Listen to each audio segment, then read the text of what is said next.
Tired of dropping your phone or struggling to prop it up? Meet the Pop Sockets phone grip with expanding kickstand in black, your new must-have accessory. Don't miss out. Grab yours today. Click the link in the video description to shop now on Amazon. Contractor is forced to pay $200,000 back to customers after getting caught for sly demolition trick. How to spot con. Scammers are stealing hundreds of thousands of dollars from unsuspecting victims, hoping to get work done on their homes. Nathaniel Jevern Lewis, a fraudulent contractor, robbed customers who hired his construction businesses from the ground up and NGL Construction. The Montana man broke the state's Office of Consumer Protection's rules by participating in unfair trade practices. Lewis allegedly solicited customers for construction-related services, demanded payment, and never completed his contract with them, local NBC affiliate KECI reported. The defendant would agree to construction projects with clear scopes and costs, only to deviate by demolishing structures without consent, claiming unforeseen issues, and demanding additional payments, the court documents stated.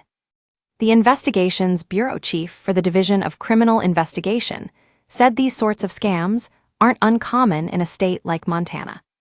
Montana is a vast state, and sometimes we get a lot of different resources that come into play, seasonal contractors, that kind of stuff, Malum told KECI.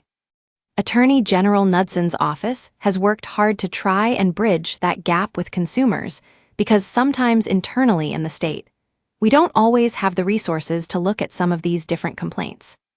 Per court documents, Lewis was ordered to pay a civil fine of $10,000 a violation. The defendant denied all state allegations. However, he reached a negotiation with the Attorney General's office. In total, the contractor agreed to pay $200,000 to the victims of his scams and is no longer allowed to work in the construction industry, Montana. This particular case is a great example of the teamwork that our Office of Consumer Protection folks have really worked together to try and bridge that gap to try to return some of that equity that the victims have lost in these types of cases, Malum said. Knudson and Lewis signed the agreement and are waiting on the approval of a Flathead County judge. Rumors have swirled about Lewis continuing to secretly do work in the state, leading Malum to remind citizens to stay vigilant of scammers. Do your homework on it, said Malum. Make sure that they are licensed, bonded, and insured, and then make sure you've got some very specific paperwork. You'll never go wrong with specificity on these types of incidents. The Federal Trade Commission advises homeowners to only consider licensed and insured contractors.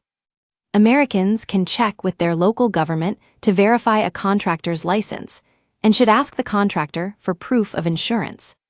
As scams become more sophisticated with the use of artificial intelligence, it is important you know how to spot a scam. Source: Chasecom.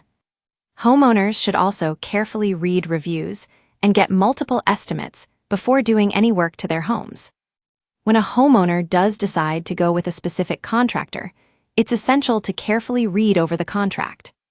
The contract should include basic information about the business you're working with, estimated start and completion dates, and any promises made during conversations on the construction.